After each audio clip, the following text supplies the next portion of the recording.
Here's everything you need to know about the TikTok algorithm as a musician in 2024. Since 2023, we've seen a drop in viewership, but an overall jump in engagement in terms of likes and comments and other things. At least that was the case for a while. There was a weird period where videos over a minute were the ones that were doing better, and that went away. And then there was the carousel introduction, and there's been a lot of different phases over the last year. And in that time, it's become a very saturated space to be a creator, let alone to be an artist on the app. And as much as I think the algorithm can sometimes be somewhat random, I decided to go through the numbers. I spent over an hour going through my last 20 videos, sorting them by types of video, and then extracting data like likes, average watch time, full watch percentage, and more. Threw it all into Notion and started mining through what I had, and here's what I found. To give a sense of where we're at, here's what my averages were. I had an average of 503 views, an average watch time of 4.2 seconds, an average of 35 likes, a full watch percentage of 14%, meaning 14% of the people that were viewing my videos watched the entire thing, and an average video length of 25 seconds. Counting carousels as 0 seconds because that's how TikTok registers them. To start off, I broke things down by the content types, and I had three main content types, and it was carousels, lip sync, or B-roll, or covers. I did a lot of covers so far this year, and so I thought I'd include them as their own category, but we'll consider those also to be acoustic performances.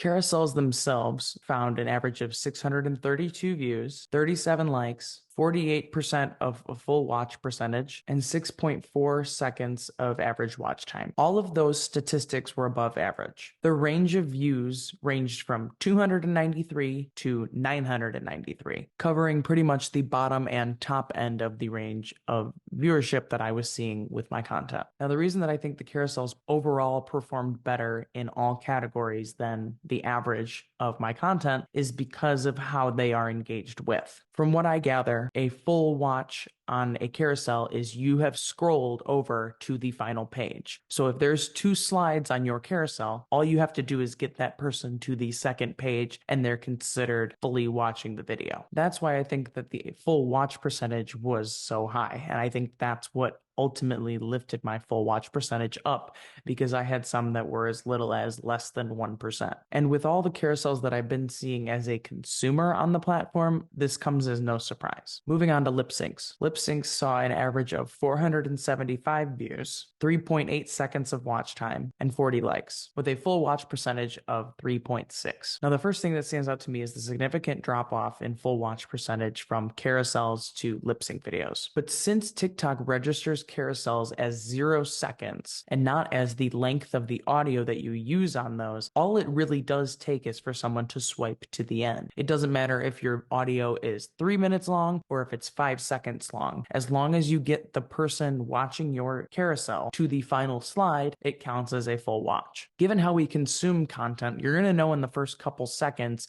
whether or not you want to watch that video. So you're likely to have a very short watch time, which also makes sense why the full watch percentage is significantly lower than it is of carousels. So lip syncs collectively were below average in all areas except for likes. However, the one video that I had that had the most comments out of any of these 20 videos ended up performing the overall best and had the highest views overall. Finally, the covers. The one interesting thing about this was the 3 covers that performed significantly better in terms of views than the others were filmed all the same way, all on the same day. I think I did about 9 covers, and I would say that 3 of them were filmed one way and the other 6 were filmed a different way. So I think less from an algorithm sense, but more from a viewership sense, the way I was filming the ones that performed better is the way that I should continue to film those covers and the way I will continue to film those covers. Just to add a little bit of context, those were filmed with somewhat of an open background rather than those with a white wall right behind me background like this is right now. Otherwise, covers were below average in all categories. I think a lot of that was skewed from the white wall backing covers, but only time will tell. After going through the different categories, I sorted them based on their statistics in terms of likes in terms of watch time, in terms of full watch percentage, and more. So when I sorted them by views, there was no clear trend amongst any of the other data points. But with the exception of one video, the ones with the higher average watch time and the higher average full watch percentage were towards the top of the list. When I sorted by average watch time, there was a slight trend with the exception of the bottom two videos that had a very, very low average watch time, but were higher in viewership than average. When I sorted by likes, there was roughly a trend in terms of viewership and in terms of average watch time, which would make sense because you're going to engage with the videos that you spend more time on, and then those videos will be sent to more people. And then the most interesting category was full watch percentage, which broke down perfectly in terms of types of content. Carousels at the top, lip sync and B-roll content in the middle, and then covers at the bottom. There was no correlation in viewership, which was very interesting to me, but there was a trend in the length of the videos. The shorter the video, the better it performed. Again, with carousels marked as 0 seconds. So here's what all of this means for the algorithm. Number one is watch time plays a large factor. When it comes to carousels, I think they look more at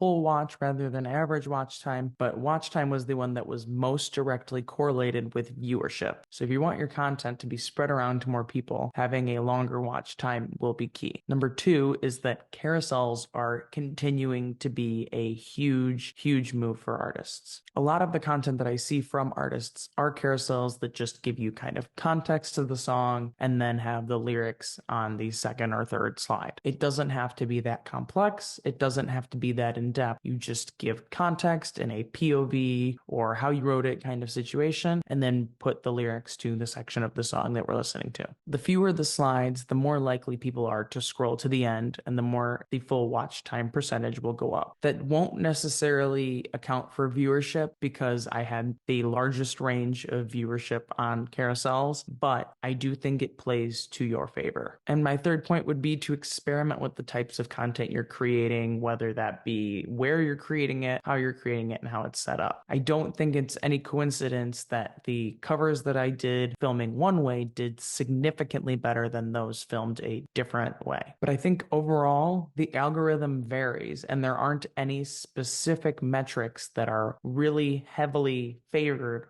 over the rest. I don't think that there is one way to manipulate your content for it to do well on something like TikTok, which is exactly why I think data can be helpful, but it shouldn't be the entire basis for your strategy and for the types of content that you make. Use it as a gut check, not as a guideline. But think of it this way. But all in all, the more people engage with your content and spend time with it in terms of commenting on it, sharing it with other people, actually watching the whole thing, the better. Plus, I really believe that a month from now, these averages will be higher. Because at the end of the day, the more you're getting your music and you out there and in front of people, the more aware people are that you exist and the more viewership and fan base you will build.